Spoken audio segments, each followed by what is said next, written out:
Hello, my name's Susie Johns and this series of video tutorials is called Learn to Draw.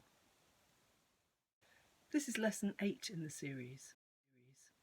So far we've dealt with monochrome materials, mostly graphite pencil, and now it's time to introduce a bit of colour. I'm going to do that with coloured pencils. There are a lot of online tutorials available using coloured pencils. Many of them tend to be using coloured pencils with a solvent for blending. Because this series is designed for beginners, I want to start by using coloured pencils in a very straightforward way for drawing and colouring in.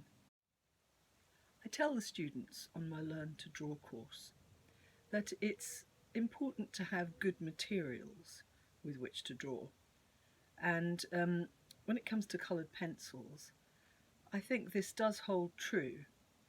If you buy very cheap coloured pencils, particularly the ones that are designed for children, they are very difficult to use, quite brittle sometimes, quite hard and waxy, and very difficult to blend.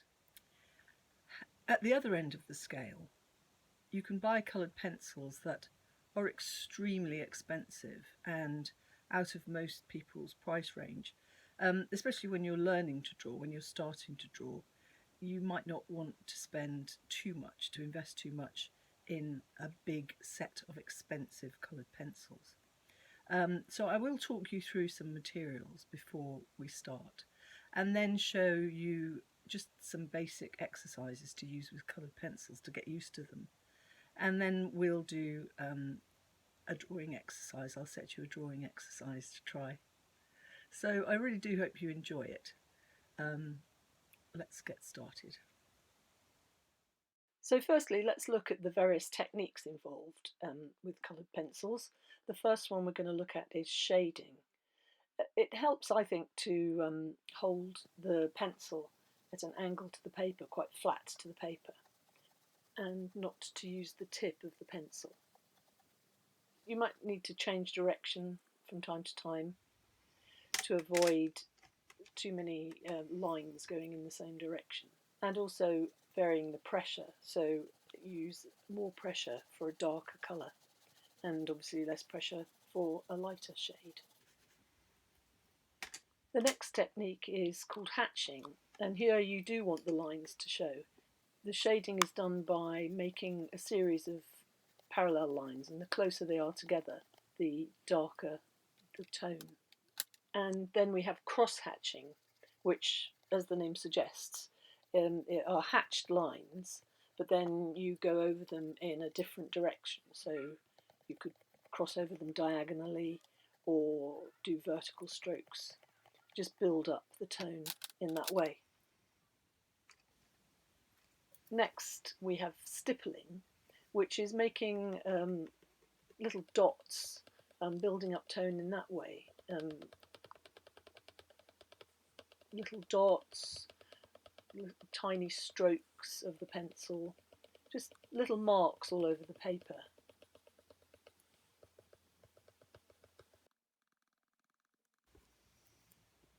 The next technique is blending, and this is where poor quality pencils can really let you down, because what you want to achieve is to be able to shade with one colour and then maybe superimpose another colour or put another colour next to it, and blend the edges together.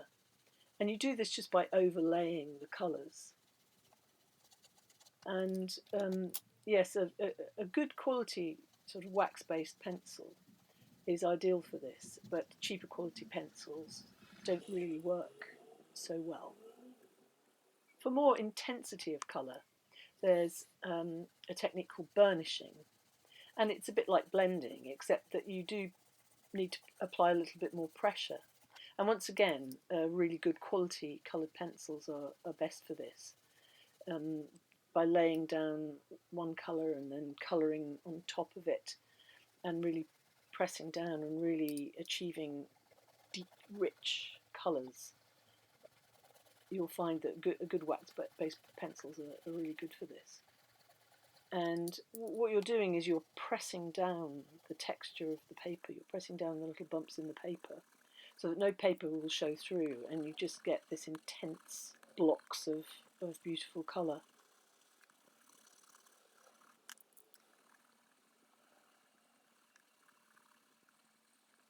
Pale coloured pencils are good for a sort of final burnish because they don't add colour, but they just press colour into the paper.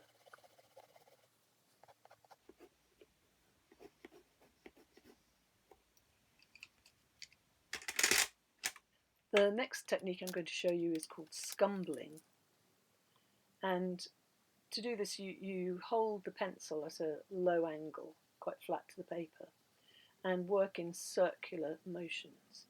This produces a nice smooth area of colour, and is a good alternative to the shading technique that we started off with.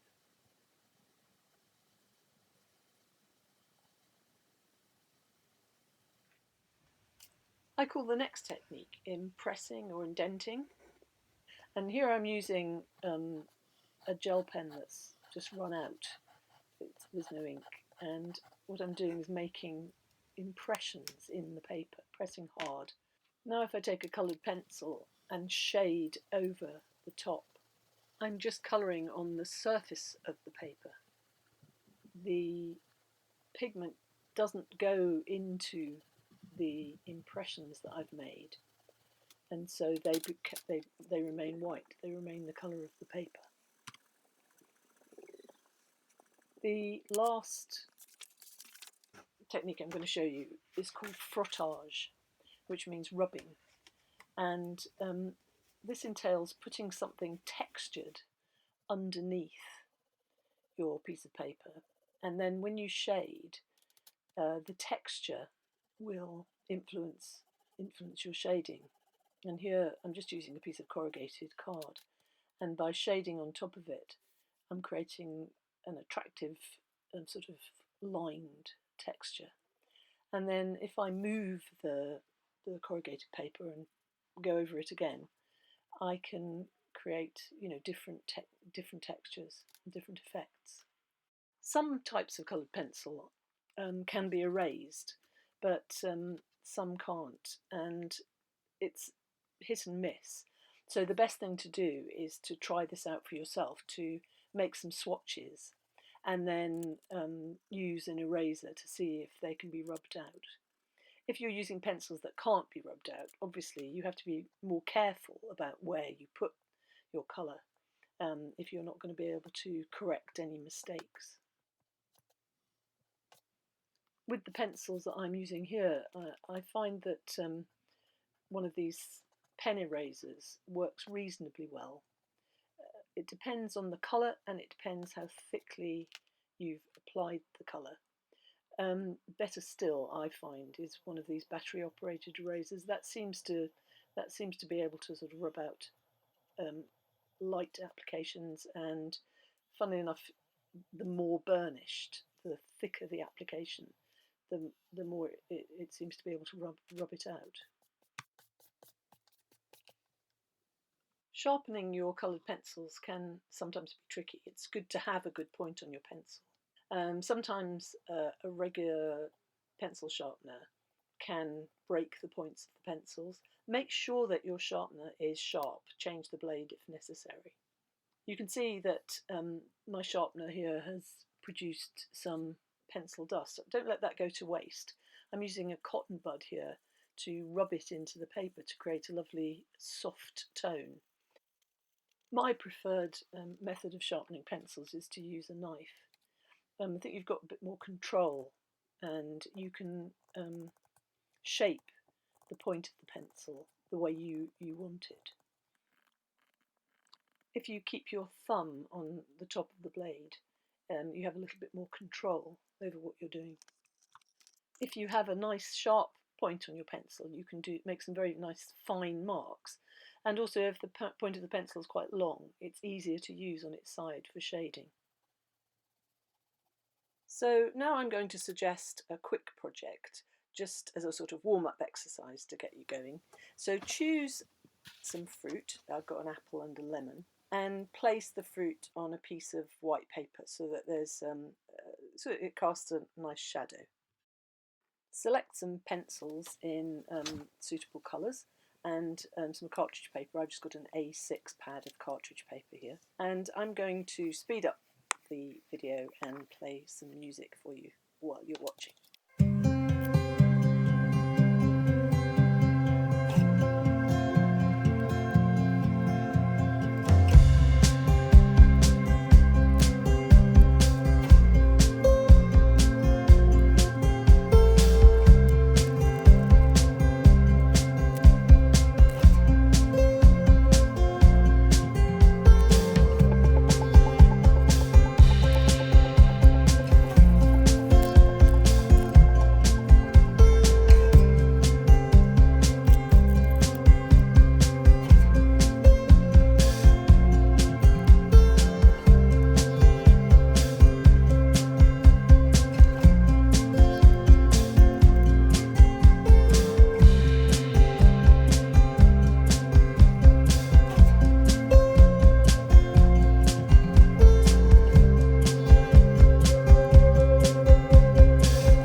So those were a couple of quick sketches, something simple and straightforward, just to get you used to the idea of overlaying the colour and how your coloured pencils behave. For the main project, I'm going to suggest a coloured pencil portrait. Start with a good, clear reference photo with plenty of light and shade, and draw it out faintly, just a few lines on a piece of cartridge paper. Then outline your picture area. I'm using my HB pencil just to add a few more details, but really not making these marks too dark, because I don't want them to interfere with the coloured pencil later. And you'll see that I've altered the position of the head very slightly, tilted it so that it's more level and not tilting to one side. So now I'm going to choose some coloured pencils, and I'm using a spare piece of paper just to test them out, make little swatches so that I can see which colours I want to use. So with my colours chosen, it's time to start colouring in my portrait, and I'm going to again speed it up a little bit and play some music.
So here's my finished portrait.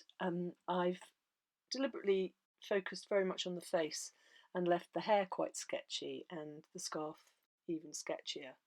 I hope you've enjoyed this coloured pencil tutorial and that you'll join me for the next Learn to Draw session, which will be about watercolour pencils. Thank you.